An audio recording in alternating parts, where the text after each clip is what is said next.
I'm giving Mike Elias and the Orioles a B-minus grade for this year's offseason. And I'll tell you why coming up on this episode of the Locked On Orioles podcast.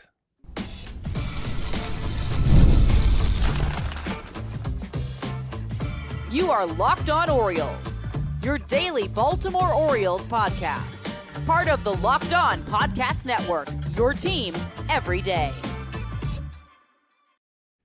Hey there, Orioles fans. Today is Friday, March 21st, 2025, and welcome back into the Locked On Orioles podcast, part of the Locked On Podcast Network, your team every day. As always, I'm your host, Connor Newcomb. And coming up on this episode, we are going to talk about the Orioles offseason, what the O's did do, and what the Orioles did not do throughout this offseason. Really just in terms of, did they get better? Did they get worse? And what their grade should be and why I think it should be a B-minus for the offseason. So we'll run through the players they lost, the moves they made, and kind of an overall look at this team heading into the 2025 season. But that's all coming up on this episode of the Locked On Orioles podcast, which is brought to you by FanDuel. Right now, new customers can get $200 in bonus bets when your first $5 bet wins. So let's talk through this offseason, right? I know a lot of Orioles fans out there, a lot of people listening are probably upset overall with what the Orioles did this winter. So I want to break it down, what they did on the pitching side, what they did on the hitting side, and then kind of the final grade for what Elias and crew accomplished. So let's start with the pitching side, because that is clearly the elephant in the room for this offseason. The biggest loss on this team, pitching, hitting, whatever it may be, is Corbin Burnes. The Orioles acquired Burnes in a trade with the Brewers last February, sent over DL Hall, Joey Ortiz, and a draft pick to get Burnes, who they knew was an impending free agent. They were going to have him for 1 year, and then he was going to hit free agency. And Burnes was really everything the Orioles asked for. He finished fifth in AL Cy Young Award voting. He was fantastic. He had one bad month in August. He recovered. He was at his best in September. Had maybe the best start of his career when he went 8 1/3 innings and allowed just one run in game one of the postseason against the Royals. Like, the Orioles got everything they could have wanted for that 1 year of Burnes in that trade. And then, we also had the David Rubenstein taking over his ownership. And we thought a little bit like, there's a chance he could come back to Baltimore. And the Orioles were interested and were making offers and were seemingly in the mix for Corbin Burnes this offseason. The Orioles were in the running for Burnes. And this is the other thing. There's a group of Orioles fans out there who just choose not to believe or read and listen to the words that Corbin Burnes himself has said multiple times this offseason since signing with the Diamondbacks about how involved the Orioles were in the process. Burnes said at first that the Orioles were in there, but there was never like any paper exchange. There was never an offer down on paper. Sometimes that just means that you're negotiating, but you haven't made your final offer yet. And maybe before the Orioles did that, or before they got to that stage, he had kind of reached out to the Diamondbacks. But Burnes even said recently, quote, "The Orioles were pretty aggressive early on in free agency." And the reports from a couple of writers at the Baltimore Banner, we had national reporters like Bob Nightingale and John Heyman, Ken Rosenthal in on all the reports here. And basically the reports all came together to say that the offer that the Orioles reportedly made to Burnes, we do not know the exact terms of the last offer that they made to Corbin Burnes. We know there was a significant offer made. And again, Burnes has said it. They were pretty aggressive early on. And it sounds like very early in free agency, even in that 5-day window where only the Orioles can negotiate with Burnes before he fully hits free agency, sounds like the O's made a big offer. And the reporting was that it would have set a new Orioles free agent record. Their past record was about $160 million that they gave to Chris Davis. And the reports were that it would have surpassed that number. But it also, the reporting was that it did not match or meet what the D-backs gave Burnes. He eventually signed a 6-year, $210 million deal with the Arizona Diamondbacks. So somewhere between 160 and 210 is what the Orioles offered. Now, we know the Orioles have been hesitant to give out super long-term deals, especially to pitchers.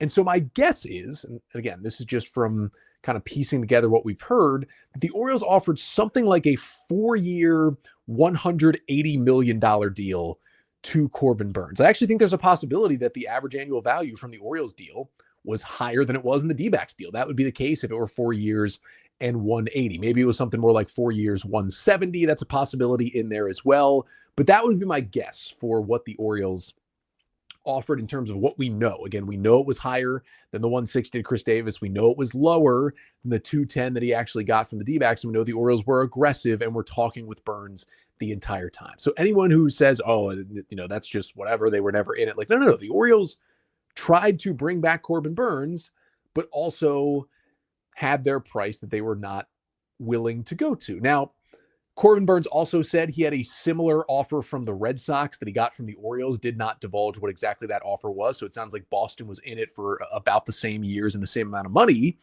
and that the D-backs pretty much outspent everyone. But the other interesting thing, and again, it is Bob Nightingale, so you take his stuff with a little bit of a grain of salt, but Bob Nightingale did report at one point that there was an AL East team that had offered Burnes 7 years and $250 million. That's an extra year and $40 million more than he eventually got from the D-backs. We kind of know what the Orioles deal was. We know that the Red Sox deal was comparable. We know the Rays aren't offering $250 million to anyone. And I don't think the Yankees would have offered that. I mean, that's right around what they gave Max Fried. So I guess it's possible. But all signs point to that team was the Blue Jays that offered 7 years, $250, and Burnes took less money to sign with Arizona. And that is the other big thing in this equation here. I am separating the fact that the Orioles didn't go get another ace from that they didn't specifically bring back Corbin Burnes. Whether you like it or not, you cannot deny the fact that Corbin Burnes wanted to be in Arizona. That is where he lives in the offseason. That is where his family is during the season. That is where he flew back to from the All-Star game in July when his twins were born last season.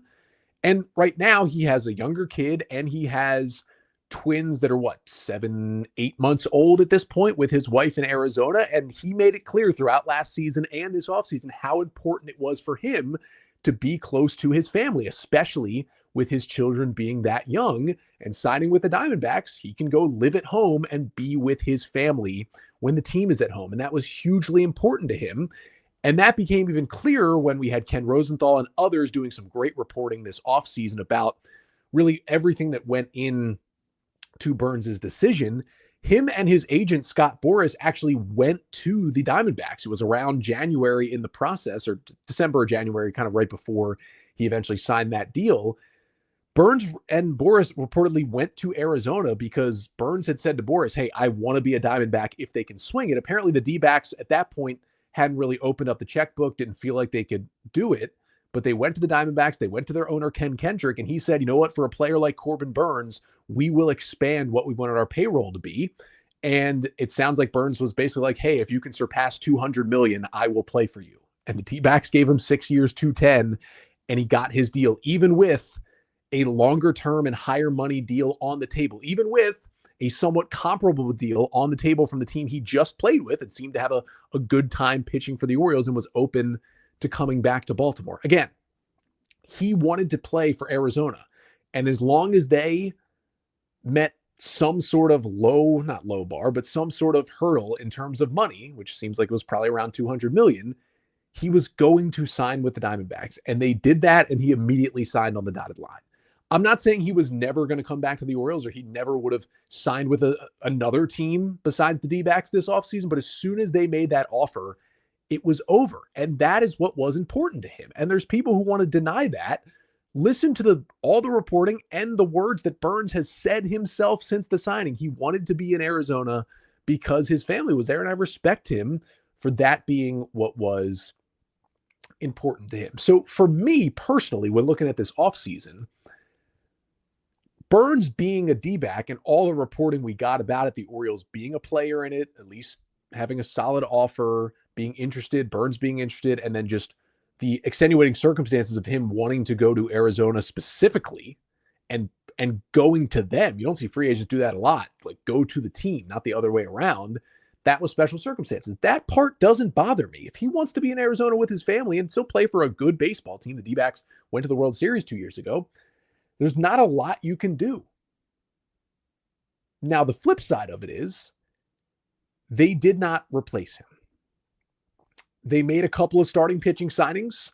Charlie Morton on a 1-year, $15 million deal, 41-year-old righty who, hey, he had a 4.19 ERA and 165 innings at age 40 with the Braves. He's made now 6 consecutive seasons of 30 or more starts. He has remained healthy even into his late 30s and now his early 40s. He'll be a nice back-end rotation guy. And they went and got Tomoyuki Sugano on a 1-year, $13 million deal, 3-time MVP over in Japan in the NPB. 1.67 ERA last year at age 34, won his 3rd MVP in about 160 innings before coming over to the U.S. Now, he did have some arm issues in 2023, but his velo is back. He's got elite command. He looks like another solid addition to the back of the rotation. Morton and Sugano, 2 good, fine signings as basically being guys 3 through 5 somewhere in your starting rotation for a playoff team. Like, totally fine with getting Morton and Sugano, but they built to the back and they did not go and get another number 1. And you do have to separate the Grayson Rodriguez injury from here because you got to build depth, what the Orioles did, but you can't get mad at them for Grayson getting injured. They built the depth to withstand an injury. What they didn't do is still go get a number 1, even with how good Zach Eflin has been, even with the potential of Grayson Rodriguez going into 2025 before he sustained his elbow injury. We just kind of don't know what his timeline is, except for the fact that he was throwing from 75 feet earlier this week for the first time. That is certainly a good sign for Grayson. But this is a rotation now with what they've built. And even if you had Rodriguez healthy, you're looking at Grayson Rodriguez, Zach Eflin, Dean Kramer, Charlie Morton, Tomoyuki Sugano. Now, Rodriguez is out. You most likely slot Cade Povich into the number 5 spot and bump everybody else up 1. And Povich has been really good this spring, and I trust him to make some good starts for this Orioles team this year. But there's not that number 1. Zach Eflin's going to start opening day. He's a great pitcher, fantastic number 2 or 3 to have in your rotation. He's not a number 1. And teams have won baseball games without true number 1s. I mean, I know this is over a decade ago, so it's tough to make the comparison, but look at the 2014 Orioles, who won 96 games, won the AL East, lost a fluky ALCS to the Royals. That was a team that was built on its offense, a fantastic bullpen, and a starting rotation of no true aces, but guys who kept you in games. The Chris Tillmans and the Wei-Yin Chens and Miguel Gonzalez's and Bud Norris's of the world just kept you in baseball games and gave you a chance to win every night, but were never going to be all-stars or pick up Cy Young votes. I mean, Tillman had that one weird year. He was an all-star replacement. Otherwise, that's who those guys were. And that is what the 2025 Orioles are reminding me of. This is, by Fangraphs, is projected the number 1 position player group in baseball by Fangraphs WAR, is projected the number 2 bullpen in baseball by Fangraphs WAR, and is projected the number 23 starting rotation in baseball by Fangraphs WAR. That sounds like the 2014 Orioles right there. So if this team can win 96 games, let's do it. And I still think this team has the talent to win a lot of games. And I think what they did, building from the back with Morton and Sugano and the steps that Povich has clearly made, and you still have a guy like Albert Suarez around, they have the guys to go out there and give them a chance most nights, right? Some of these guys are going to have their off nights. It happens. They're going to have a chance to win most nights with this pitching staff, plus a great offense and a great bullpen. The issue is when they get later in the year and they get to the postseason. Not only what Burnes did all year for the Orioles clearly helped them win more games, but Burnes or no Burnes, this is a team with a talent to get to the postseason. I know there's a lot of doom and gloom people out there. You just got to realize this team is talented enough right now without Corbin Burnes, even without Grayson Rodriguez, to get to the playoffs. That's how good the offense and bullpen are combined on this roster, with good enough starting rotation to at least get them there. They sign guys to get them there. Charlie Morton and Tomoyuki Sugano. Now, we don't know what Sugano is going to look like in Major League Baseball, so I hold back on this declaration a little bit. But overall, I think most would agree. If you told me tomorrow that Morton in Game 2 and Sugano in Game 3 are what the Orioles are going with behind Zach Eflin, I'm not feeling great about that in a postseason series. Even with Grayson in the mix, Eflin, Grayson, Morton, Sugano, Kramer, like I'm still not feeling great about that third playoff starter. We don't know what Grayson will look like this year and how much he'll pitch this season coming back from that injury. I think this rotation with this roster can get the Orioles to the postseason. I do not think this rotation, as currently constructed, can win a World Series. They can change that, but I don't think they can win a World Series. Moving to the bullpen, and we'll talk more about the rotation in the final segment, but moving to the bullpen, they lost 2 relievers. Jacob Webb was non-tendered. He was projected for $1.7 million in his final year of arbitration, ended up signing a 1-year, $1.25 million deal with the Rangers, and you kind of got the Webb move. He missed about 6 weeks with elbow inflammation last year, didn't get Tommy John, came back, his stuff was way down, his arm might be cooked. Danny Coulomb, the Orioles kind of surprisingly declined his $4 million team option, ended up signing a 1-year, $3 million deal to go back to the Minnesota Twins. He missed multiple months last year after getting elbow surgery to remove bone chips. His stuff was also way down when he returned in September, so his arm could be cooked as well. Coulomb definitely more surprising than Webb with the Orioles moving on from them because it was choices they made. Like they could have, for a combined $6 million, had both of these guys back in the bullpen in 2025, but they declined to do so. And I do see why, because both have serious questions about their elbows after injuries last year. Now they went out on the free agent market and added veteran Andrew Kittredge, 35-year-old righty, to a 1-year, $10 million deal. Looked like a really good addition. Had a 2.8 ERA in 71 innings with the Cardinals last year as their setup guy. One of the better setup men in baseball, super reliable, gets a lot of chase and swing and miss. But he's 35, and now he's had a knee issue, and he had to get a cleanup surgery, and he's going to be out multiple months. Like at best, mid to late May, they'll get Kittredge back probably more around June to rejoin this bullpen. Now, this bullpen projects to be really good. Dominguez and Soto and Felix Bautista coming back, and Cano, and you add in Kittredge at some point. On the bullpen side, I think they did fine, right? And it's unfortunate that Kittredge got injured because he's a guy who's, besides his Tommy John, which is just kind of built in for pitchers at this point, he's been fairly healthy outside of that throughout his career. On the depth side, they let Birch Smith and Nick Vespi walk. John Means signed with the Guardians. He's coming off Tommy John. He might be back for the second half. They brought back Matt Bowman on a minor league deal, and they claimed righties Roansy Contreras and Thaddeus Ward on waivers, who have both been in camp with the Orioles. That's kind of the all-encompassing pitching side of the offseason, where I like the bullpen moves with Kittredge. Unfortunately got injured. I think I'm okay at this point with letting Coulomb and Webb walk because the elbow stuff, it's just, and I like the depth they brought in for the rotation. It's just the not getting the number one atop that rotation. But let's turn to the hitting side before I do the all-encompassing grade. Let's turn to the hitting side because there were at least one big decision to be made, and that was Anthony Santander, and he is still in the AL East, but he is not wearing orange and black anymore. We'll talk about where the Orioles went in the outfield. That is coming up next. But first, this episode of the Locked On Orioles podcast is brought to you by FanDuel. Now, March Madness, it is here. It's day 2 of the tournament today. It's some of the best days in sports. Really, the Friday is one of the best days because day 2 of the men's tournament, day 1 of the women's tournament, it's like maximum amount of tournament basketball on in one day. And FanDuel is giving you the chance to get in on the action like never before. Right now, new customers can get $200 in bonus bets when your first $5 bet wins. That's 200 extra bucks to use on everything from buzzer beaters to Cinderella stories and even who is cutting down the nets. Now, I've got my eye on a few underdogs this year, not the Grand Canyon Antelopes, but some other underdogs. And FanDuel makes it easy to back them with spreads, totals, and game props. And with tournament games happening almost every day, there's always something to bet on. At the FanDuel app, it's super easy to use. So visit FanDuel.com and get in on the college hoops action all tournament long.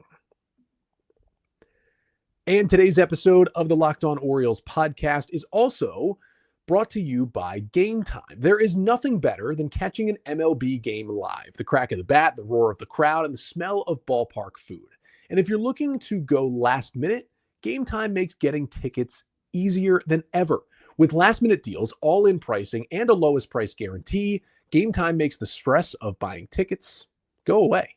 Plus, ticket prices drop as game time gets closer, meaning you can score an incredible deal. Now, Game Time is the official ticketing partner of Locked On. And as opening day gets here for the Orioles, so at least the home opener on March 31st against the Red Sox, I can count on them to help grab tickets that meet my needs for that game, that series, and really the whole season long. I last year would grab tickets last minute for games on Game Time, and they had unbeatable prices, which meant I had some more money for food and merch when I was at the ballpark. And I love that I can preview my exact seat before purchasing. No bad surprises when I get into that beautiful stadium. So take the guesswork out of buying tickets with Game Time.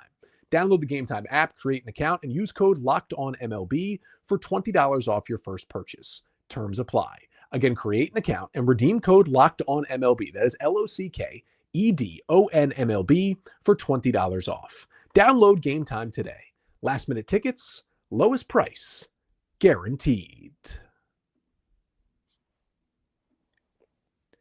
So as we review this Orioles offseason, we move on to what the O's did on the hitting side. And obviously the big player that they lost was Anthony Santander, who hit free agency for the first time this offseason and eventually signed a 5-year, $92.5 million contract with the Toronto Blue Jays. Now, Santander has talked a little bit since the signing about the Orioles' involvement. He said the Orioles were not involved at the beginning of the offseason, but he said that they did make an offer later in the offseason. It was reported at one point in January, Santander was still unsigned, that Anthony, who was all offseason kind of seeking 5 years, $100 million. That was like the big number out there with Santander. It was reported that he clearly leaked for leverage or whatever it may be, that he was open to a shorter deal, potentially like a 3-year deal at this point in the offseason. However, Santander said that he was never going to take what the Orioles eventually offered him. It feels like,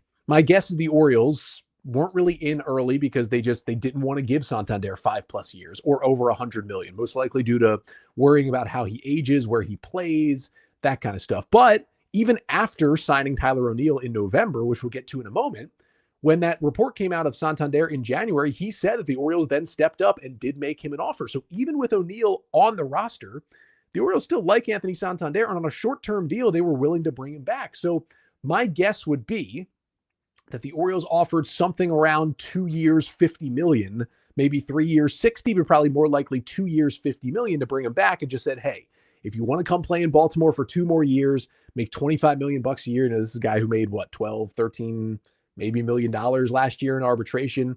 Get a big pay raise, come mash more homers for 2 more years, and then hit free agency again. And Santander said that the Orioles offer wasn't close and he wasn't considering taking it. Well, if the Blue Jays are offering you 5 years, almost $100 million, another team offers you 2 for $50, yeah, you're probably not going to consider a deal that is half of what you eventually ended up taking. That kind of makes sense. I think Santander loved his time in Baltimore. He had some amazing things to say last week about Brandon Hyde and how he helped Santander with his development. But Santander probably just leaked some short-term stuff to use it as leverage, and maybe no one was ever close to the Toronto offer. Like, I personally feel, this is not from what I've heard, but this is what I feel, that with the incentive, the Toronto offer is probably going to end up being more than $100 million over 5 or even 6 years, because there's a potential other year tacked on, that nobody else was close to that deal. I think the general Major League Baseball population was kind of down on Santander as a free agent, even coming off the big 44 home run season for the Orioles last year. I think a lot of people were worried about how he's going to age, the Orioles included. And so he found his own home in Toronto, and the Orioles were pretty quick to go and get the guy to replace him. I mean, while Santander was still a free agent back in, I guess it was early December, not November, but early December, they signed Tyler O'Neill to a 3-year, $49.5 million deal with a player opt-out after year 1. And earlier in the offseason, I did a full breakdown episode kind of comparing O'Neill to Santander, their output, their contract. And I came out giving the slight edge to saying I maybe slightly would have rather had Santander even on the exact contracts that each guy signed. But O'Neill was a good addition. He had a 131 WRC plus last year. That was better than Anthony Santander, and he did it in 473 plate appearances. Now, O'Neill played 113 games last season for the Red Sox. The issue was that is the second most games he's ever played in a season in his career. He's 29 years old, but has had a whole bunch of injury issues throughout his career. But he was the second best hitter in baseball against lefties last year. Only Aaron Judge was better against lefties than Tyler O'Neill last season. So for the Orioles, it's really about, can O'Neill stay healthy enough to be out there and producing like he can when he's on the field? Because when he was on the field for the Red Sox last year, he was great, but there were injury issues, and that's going to be a big question. I think it's fairly even what the Orioles did, O'Neill versus Santander, maybe slight edge to Santander, but don't really mind the move there. Now, the other player lost, you could say, James McCann, he just signed a minor league deal with the Braves earlier this week, so he might have a major league job this year, but McCann, who had been a backup for Adley for 2 years, was a great leader in the clubhouse, but he was also well below league average hitter, had some very concerning defensive numbers. They replaced him with veteran Gary Sanchez, brought in Sanchez on a 1-year, $8.5 million deal to be Adley's backup. Sanchez was about a league average hitter last year, but was better in 2023. He's got a much higher offensive ceiling than McCann. He was a former top catching prospect, as we know, with the Yankees, had some good offensive seasons in New York. He also has some really good hard hit data and batted ball data still that carries with him, hits lefties well, and the Brewers helped him kind of revamp himself into a good defender. He was a bad defender behind the plate when he was young with the Yankees, now considered a good defensive catcher. The Brewers have done that with a lot of guys, and they did it with Sanchez last year when he was in Milwaukee. Definite upgrade, offensively and defensively over McCann. The Orioles did well there. And then otherwise, like Austin Slater is gone, right? They brought him in at the deadline to kind of replace Austin Hayes and play that role for the injured Orioles team. He signed a 1-year, $1.75 million deal pretty early in the offseason with the White Sox. Slater is now injured, though, so I'm not even sure he's going to be on their opening day roster. But he was solid, league average bat, good defense. Replaced him with another upgrade in Ramon Laureano. Orioles brought in Laureano on a 1-year, $4 million deal this offseason, and 129 WRC plus with the Braves last year as a fill-in player. He's got a cannon for an arm. He crushed lefties. He's a pretty clear upgrade over Austin Slater in kind of that fourth, fifth outfielder role who's going to platoon and play against lefties. And they also add another option. They signed Dylan Carlson to a 1-year, $1 million deal. He's a guy who still has options, so you can send him to AAA. That's most likely where Carlson will be to begin the season. But he gives you really good major league depth, a former top prospect and good player as a rookie in his second year in St. Louis, and kind of the bat just has fallen apart the last couple of years with the Cardinals and the Rays, but he is a potential bounce back candidate still in his mid-20s that I really liked that depth signing by the Orioles. And they brought in a lot of depth this offseason. The Orioles do not have the infield prospects they used to have in AAA or even AA. So, with all the guys traded, Henderson, Holiday, Westberger in the big leagues, and Mayo's up and down, and Ortiz and Hernandez and Horvath and Norby have been traded. So they, the guys like Nick Gordon and Vimael Machine and Luis Vasquez and Franklin Barreto, the guys that they brought in this offseason to be depth, was a nice job of adding to that depth. So that's kind of the full recap of what the Orioles did this winter. So as I mentioned, giving them a B-. Going to fully kind of tell you why to finish off the show coming up next. The NCAA tournament is here, and so is the Bracket Breakdown. Locked On Podcast Network and Amazon Fire TV channels are teaming up to deliver NCAA tournament coverage like never before. Watch studio shows featuring former players and Locked On's local experts as they guide you through every upset, buzzer beater, and bracket matchup. Stream it all for free on Amazon Fire TV channel. Search Bracket Breakdown to see it all for free. It's your team every day.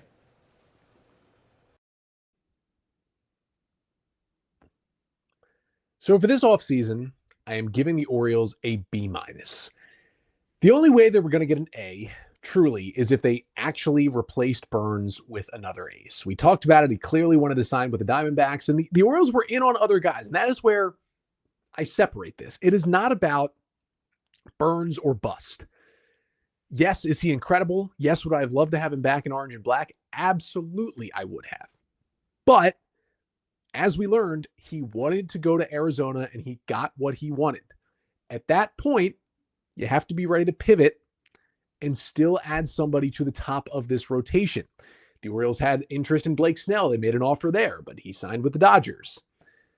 They continue to show interest in Dylan Cease. No deal's been made. Remember, trades are two-way streets, so those are tough to say, like, oh, they didn't trade for this guy. Well, the Padres haven't traded Cease. It'd be different if they tried to get him and he was traded to the Twins or something, then we could compare the deals. Like, no. Cease hasn't been traded. It kind of looks like the Padres are going to hold him for his final year and try and win a World Series this season. The Padres also were asking for Westberg, Mayo, or Basayo in that trade, which made it a little tougher to do. We know they had talks with the Mariners about Luis Castillo, but Luis Castillo, again, is still in Seattle. They didn't deal him, so it could have been that they just did not want to trade him. It's kind of tough to grade the Orioles on all of that when a deal wasn't made and maybe the team just completely pulled him back. And they reportedly had some reluctance to sign guys with the qualifying offer, despite the fact that they gained draft picks from offering the qualifying offer to both Anthony Santander and Corbin Burnes. They got nice draft picks back for both of those guys. So they had some to spare if they signed a player who had the qualifying offer attached and then lost a draft pick because of that. And they had interest in Max Fried, but that was probably a factor. He was a qualifying offer guy. And, you can't dock them too much for Grayson and Kittredge getting injured. They built up depth to be able to handle that. And they're going to be able to handle that on the back end of the bullpen and on the back end of the rotation, certainly with bringing in Morton and bringing in Sugano. They did have some reported interest in Tanner Scott, but they were never going to give him 4 years, $72 million. And quite frankly, I wouldn't give Tanner Scott 4 years, $72 million for a reliever. They almost signed Jeff Hoffman. They reportedly had a deal in place for 3 years, $40 million for right-hander Jeff Hoffman, who had been absolutely dynamite at the back end of the Phillies bullpen for the last couple of years. There was talks about teams signing him to be a starter. And I think the Orioles would have used Hoffman as a reliever this year and then as a starter for the next 2 years, which would have been interesting. But the Orioles saw something concerning in his throwing shoulder in the physical that they did, and they backed out of the deal. It was like, oh, here go the Orioles again, not wanting to spend money. Well, then it came out that the Atlanta Braves did the exact same thing with Hoffman before the Orioles did it, where they had an agreement with him. They did the physical. They didn't like it, and they backed out. Now, the Orioles just tried to negotiate a smaller deal with Hoffman. They still wanted him, but they were concerned with the shoulder and thought he might get hurt. But he had a better offer with the Blue Jays, and Hoffman signed for 3 years, $33 million with Toronto, and he is now at the back end of their bullpen. So that'll be certainly something to watch, how his health looks throughout this season. The O's had some interest in Clay Holmes to be a starter. He ended up signing with the Mets. He is now going to start opening day for the Mets and looks really good as a starter. That is a signing I would have really loved. They had some interest in Nathan Eovaldi. He signed 3 years, $75 million to go back to the Rangers. That was a move I would have loved. There was some reported mutual interest with Jack Flaherty. I wouldn't have done that. There was some interest in Kyle Hart from the KBO. He ended up signing with the Padres. Flaherty went back to the Tigers. So there was interest there for the Orioles, and they just didn't pull the trigger except for the 1-year deals with Morton and Sugano. And on the hitting side, like O'Neill to Santander, maybe a slight downgrade, but could be an upgrade. It could easily be a better roster fit. I really liked what the Orioles did depth-wise. I like what they did on the hitting side as well this offseason. Like Sugano, Morton, Laureano, great depth adds for this team. They took a lot of interesting flyers on NRIs. I like that they brought in Robinson Chirinos as their bench coach. That's included in their offseason. Got some new faces in the hitting department in the dugout. I liked a lot of those moves that the Orioles made, and they spent their money. Their payroll went from about $95 to $161 million. They were top 10 in baseball in spending this offseason and had the highest percentage jump in payroll of any team this offseason from 2024 to projected opening day payroll in 2025. So Rubenstein did come in and really expand what the Orioles are willing to spend on players. And that is a great sign moving forward. You would think he'd be able to spend more. And David Rubenstein has said it multiple times this offseason, there is no limit on what he's willing to spend on the team. He's just going to kind of defer to Mike Elias and his team about what moves need to be made. He's not really going to meddle, which, hey, owner who's not going to meddle with big pockets, I will absolutely take that leading your ball club, and much better than what the Orioles had before in John Angelos. And as I talked about the projection system, right? First position player WAR, second in bullpen WAR, 23rd in rotation WAR. They built a team that can win.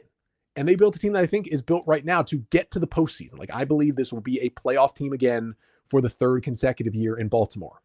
The question is, can this team as constructed win the World Series? And that is where the Orioles fell flat.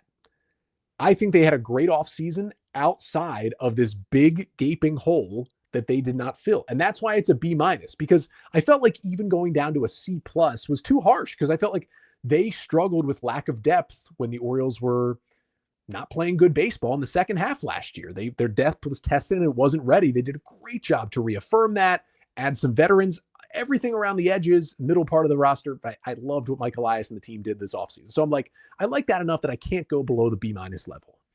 But when your biggest hole is the ace, and Corbin Burnes signs elsewhere for legitimate reasons, where it didn't seem like the O's had a great chance of bringing him back for the reason he just wanted to be in Arizona, but you don't fill that hole elsewhere, even if it wasn't Blake Snell. But you got, a Clay Holmes, a Nathan Eovaldi, one of these guys who, maybe isn't a number one, but is a good number two. And along with Eflin and Grayson Rodriguez, you can kind of fill out still a pretty good rotation. Well, you didn't do that. Now you got Grayson on the IL and questions about what the rest of this year will look like for him. And, you're looking at a healthy rotation of Zach Eflin and then a bunch of guys who I wouldn't really be comfortable starting a playoff game right now. That doesn't suit you well at this point. I don't think this roster is built to win the World Series. I think they are built to get to the postseason. Absolutely. I don't think they have the starting pitching to win the World Series. They could. I mean, you get in the playoffs and anything can happen, but odds are like a team I would bet on to win the World Series would not be the Orioles right now. It's because they don't have Corbin Burnes and they didn't replace him. Now, you could say, Connor, the Orioles won 101 games in 2023 without Corbin Burnes. Yes, they did, but Kyle Bradish pitched like an ace. Now, there was a chance Grayson Rodriguez could do that, and he can still do that if he comes back, but they're going to be out without Grayson Rodriguez into May and potentially beyond this year. So you kind of cross off some of that. It's interesting. The Orioles, Andy Kosko reported in the Baltimore Banner this week that after the Grayson injury, the Orioles did check in on Lance Lynn, like one of the better free agent pitchers that's left. If they maybe want to add a little more, Spencer Turnbull, Kyle Gibson still out there as well. Maybe still a trade to be made, whether it's now, whether it's closer to the deadline with a Dylan Cease or a guy like Sandy Alcantara from the Marlins, like something like that is certainly possible. And I think that's what would need to get done for this Orioles team to be a legitimate team that I think can win the World Series, has the rotation to win the World Series. That's my big gripe. Like if they had brought in more of an ace type guy, that's an A offseason. Love everything they did around it, but they didn't. So that's why it's a B minus. Not going to go below that because I like everything else, but you can't get higher than a B or B minus if you don't replace your biggest hole of the offseason. So let me know in the comments. Make sure to like, comment, and subscribe to the Locked On Orioles YouTube channel. What grade would you give for the Orioles offseason as we get very, very close here, less than a week away from opening day? They may need to overspend to get Sandy Alcantara or Dylan Cease at some point during the season, but that's what I think it would take to get this team over the hump. Again, this roster can still win a World Series, and this is a playoff team right now, but it's frustrating. It's frustrating that even once they knew Corbin Burnes was not coming back, they couldn't get over that hump. And it's always a two-way street, whether it's trades or free agent deals. They're all two-way streets, right? The other side has to agree to it. You can't, no matter how much money you throw at it, the other side does have to agree to it. But there were just some guys out there, and Eovaldi and Holmes are two of the guys I really hang my hat on, where it was just like, the O's could have had these guys, right? And they would have maybe not been true number ones, but really would have helped this rotation. And say they got Nathan Eovaldi and Grayson's healthy. Rodriguez, Eovaldi, Eflin, I feel good about that playoff rotation. Maybe not as good as I felt with one with Corbin Burnes, but those are three starters who can absolutely win a playoff game for you. I would have felt been a very different spot, even though they didn't get a true number one this offseason. But they didn't even make a move like that. And I try not to let the Grayson injury push this any further because that's kind of separate of the moves made in the offseason, especially because it happened so late in spring as well. But it is just frustrating to not have that Burnes replacement. And they're spending money. It's just, they're a little too risk averse. And I think if there's a downfall of this team, which I don't think is happening yet, the window is still open. This is still super, uber young and talented team.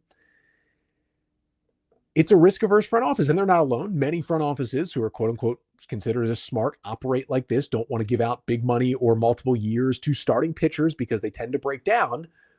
But at some point, you look around the league and the teams that have won the World Series and the teams that get to the World Series, and they have at least one of those pitchers who they just said, this is our guy. We are giving him this money to go and do it, right? You look at last year, the Yankees with Garrett Cole, the Dodgers with everyone. 2 years ago, the Rangers, they had the big money position players, but hey, they gave big money to Jacob deGrom. The D-backs giving big money to Corbin Burnes this offseason. You look at these teams and they have, at some point you have to pull the trigger on a pitcher. And the Orioles pitching development in the system getting much, much better. So many talented arms getting themselves up to AA and AAA and should be knocking on the door by end of this year, beginning of 2026, which is exciting to see. But there has to be that guy you can hang your hat on. I think it's not impossible to win a World Series if you don't have that guy. It just makes it a lot harder. And losing Burnes is separate from this, but not replacing him. The Orioles had the money to do it, had the prospect depth to do it, and decided not to because they felt it was too risky.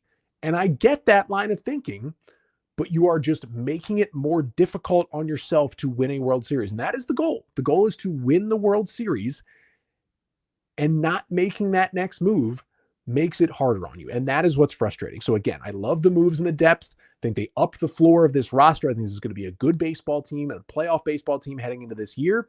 That's why it's up at a B-, but it's also down at a B- because Corbin Burnes' hole is vast and it was not filled at any point this offseason. That'll do it for today's episode, and that'll do it for this week on the show. Thank you so much for tuning in. Went a little long on this one, but it's a long offseason. The Orioles spent a lot of money, made a lot of moves. Wanted to kind of recap them all as we the Orioles could make another move between now and opening day, but most likely they're probably done bringing in players. Now, I will be back on Monday. Now, full disclosure, I am recording this episode here on Wednesday, so if anything super newsworthy broke, I probably would have given you another episode at some point. But I am off to a wedding of a good friend this weekend, which should be a whole lot of fun. Also going to be watching a whole lot of basketball this weekend as well. But because of that, it's kind of tough to do a closer to that time Friday episode. Also tougher to do a more timely Monday episode. So you're going to get a Monday episode. It is going to be my bold predictions episode. I'm going to do my 4 bold predictions for the Orioles this season. That's coming up on Monday, an episode that's going to be recorded here Wednesday or Thursday. So it's not going to be super timely. Then I will be back on Tuesday with a more timely episode.